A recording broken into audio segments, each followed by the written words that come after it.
নমস্কার বন্ধুরা, রুনিয়ের মম কিচেনে আপনাদের স্বাগত। আশা করি সবাই ভালো আছেন।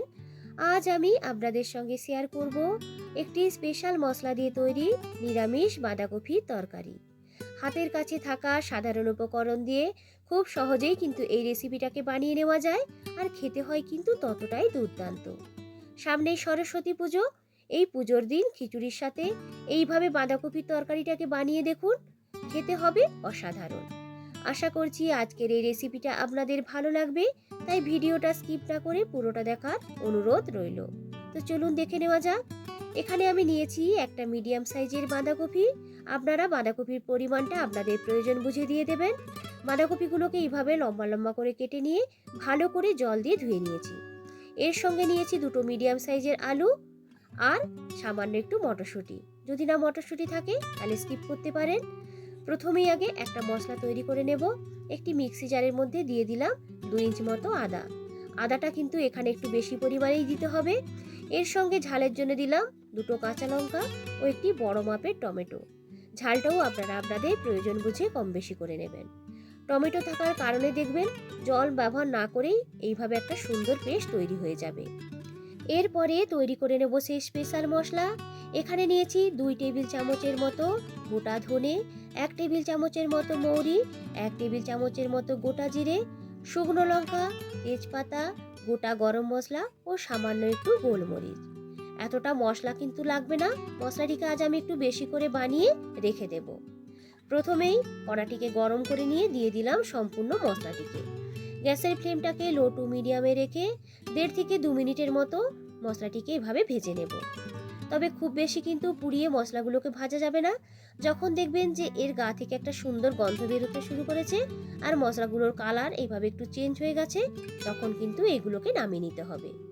সম্পূর্ণ ঠান্ডা করে নেওয়ার পরই মিক্সিতে ঘুরিয়ে নিয়ে একটা পাউডার বানিয়ে নেব। এই পাউডারটি দিয়ে আপনারা যে কোনো নিরামিষ পদ রান্না করে দেখবেন, খেতে লাগবে অসাধারণ। আজকের এই রান্নাটা আমি সর্ষের তেল দিয়েই করব। আপনারা চাইলে সাদা তেল দিয়েও কিন্তু করতে পারেন, তবে সর্ষের তেল দিয়ে রান্না করলে দেখবেন খেতে কিন্তু একটু বেশি ভালো লাগবে। ফোড়নে এখানে দিয়ে দিয়েছি গোটা জিরে, শুকনো লঙ্কা, তেজপাতা ও সামান্য একটু হিং। যারা হিং পছন্দ করেন না তারা কিন্তু স্কিপ করতে পারেন। কয়েক সেকেন্ডের মতো ফোড়নটিকে ভেজে নেওয়ার পর দিয়ে দিলাম টুকরো করে কেটে রাখা আলুগুলোকে। আলুগুলোকে কিন্তু আর এক্সট্রা করে ভাজবো না, ওই তেলের মধ্যে দিয়ে ভালো করে এইভাবে একটু ভেজে নেব। এরপর এর মধ্যে দিয়ে দিলাম সামান্য একটু নুন।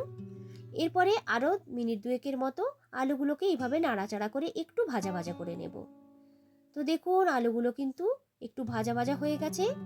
এরপর এর মধ্যে দিয়ে দিলাম তৈরি করে রাখা আদা, কাঁচা লঙ্কা ও টমেটোর পেস্টটাকে। মিক্সির জার ধুয়ে সামান্য একটু জল ওই মশলার মধ্যে অ্যাড করে দিয়ে ভালো করে মশলাটিকে কষে নিতে হবে, যতক্ষণ না পর্যন্ত আদার মধ্যে যে একটা কাঁচা গন্ধ থাকে সেটা চলে না যায় আর মশলাটা বেশ একটু শুকনো শুকনো হয়ে না আসে। তো আরও প্রায় 2 থেকে 3 মিনিটের মতো মশলাটিকে কষে নিয়েছি। তো দেখুন মশলাটা কিন্তু বেশ শুকনো শুকনো হয়ে এসেছে। আর একটু সময় ভালো করে এইভাবে মিশিয়ে নেওয়ার পর এর মধ্যে দিয়ে দিলাম 1 টেবিল চামচের মতো হলুদ গুঁড়ো, ধনে গুঁড়ো, জিরে গুঁড়ো ও লঙ্কার গুঁড়ো।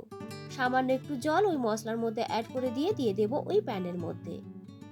এরপরে আবারও ভালো করে মশলাটিকে কষে নিতে হবে, যতক্ষণ না পর্যন্ত মশলা চারদিক থেকে তেলটা একটু ছাড়া ছাড়া হয়ে না আসে। মশলাটিকে আরও প্রায় 2 থেকে 3 মিনিটের মতো ভালো করে ভেজে নিয়েছি। তো দেখতেই পাচ্ছেন মশলা চারিদিক থেকে তেলটা কিন্তু খুব সুন্দরভাবে ছাড়তে শুরু করে দিয়েছে। এই সময় এর মধ্যে দিয়ে দিতে হবে কেটে রাখা বাঁধাকপিগুলোকে। গ্যাসের ফ্লেমটাকে একটু বাড়িয়ে দিয়ে ভালো করে মশলার সাথে বাঁধাকপিগুলোকে এইভাবে একটু মিক্সড করে নেব। তো দেখুন বাঁধাকপিগুলোকে কিন্তু এইভাবে আমি মিক্সড করে নিয়েছি। ঢেকে রেখে দেব 2 থেকে 3 মিনিটের মতো। এইভাবে ঢাকনা দিলে দেখবেন বাঁধাকপিগুলো কিন্তু একটু জ্বরে যাবে আর এর পরিমাণটা কিন্তু অনেকটাই কমে যাবে।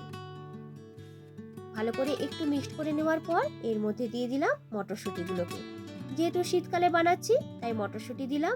আপনাদের হাতের কাছে যদি মটরশুঁটি না থাকে তাহলে কিন্তু স্কিপ করতে পারেন। সমস্ত কিছুকে ভালো করে মিশিয়ে নেওয়ার পর ঢেকে রেখে দেব আরও 3 থেকে 4 মিনিটের মতো। আজ যেহেতু এই রেসিপিতে কোনো রকম জল ব্যবহার করব না, তাই ঢাকনা দিয়ে কিন্তু রান্না করে নেব। এই বাঁধাকপির মধ্যে যে জল থাকবে তাতেই দেখবেন আলু এবং বাঁধাকপিগুলো কিন্তু খুব সুন্দরভাবে সেদ্ধ হয়ে যাবে। 3 থেকে 4 বারের মতো ঢাকনা দিয়ে রান্না করে নিয়েছি। এরপরে একটি খুন্তি দিয়ে এইভাবে দেখুন আলুগুলোকে কিন্তু একটু থেতো করে নেব। দেখবেন এইভাবে থেতো করে নিলে এই তরকারিটা কিন্তু সুন্দরভাবে একটু মাখো মাখো তৈরি হবে। ওপর থেকে দিয়ে দেব সামান্য একটু ধনেপাতা ও কাঁচা লঙ্কা। ধনেপাতা এবং কাঁচা লঙ্কা দেওয়ার পরে ভালো করে একটু মিক্সড করে নেওয়ার পর আবারও ঢেকে রেখে দেব মিনিট 2 মতো। ঢাকনাটি খুলে এর মধ্যে দিয়ে দিলাম পরিমাণ মতো একটু নুন ও সামান্য একটু চিনি। নিরামিষ রান্নায় চিনি দিলে ভালোই লাগে খেতে। যদি আপনারা চিনিটা পছন্দ না করেন তাহলে কিন্তু স্কিপ করতে পারেন।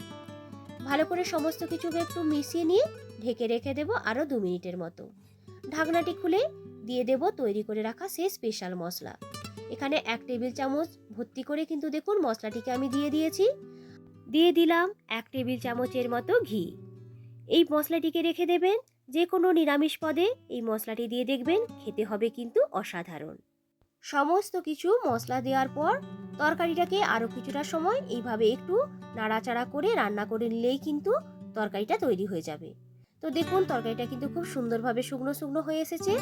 এরপর গ্যাসটাকে অফ করে দিয়ে স্ট্যান্ডিং টাইমে ঢেকে রেখে দেবো আরও মিনিট 5 মতো। 5 মিনিট পর ঢাকনাটি খুললেই কিন্তু তৈরি হয়ে যাবে আজকের এই স্পেশাল মশলা দিয়ে তৈরি নিরামিষ বাঁধাকপির তরকারি। ভাত, রুটি, লুচি, পরোটা বা খিচুড়ির সাথে পরিবেশন করতে পারেন আজকের এই রেসিপি। তো বন্ধুরা, আজকের এই রেসিপিটা আপনাদের কেমন লাগলো অবশ্যই কিন্তু আমাকে কমেন্ট করে জানাবেন। এইরকম ধরনের নিত্য নতুন রেসিপি দেখতে চাইলে আমার চ্যানেলটিকে সাবস্ক্রাইব করতে হবে। লাইক, কমেন্ট ও বন্ধুদের সঙ্গে শেয়ার করতে কিন্তু ভুলবেন না। পুরনো বন্ধুদেরকে অসংখ্য ধন্যবাদ জানিয়ে আবারও হাজির হব নতুন কোনো দিন নতুন কোনো রেসিপি নিয়ে। আজকের মতো টাটা।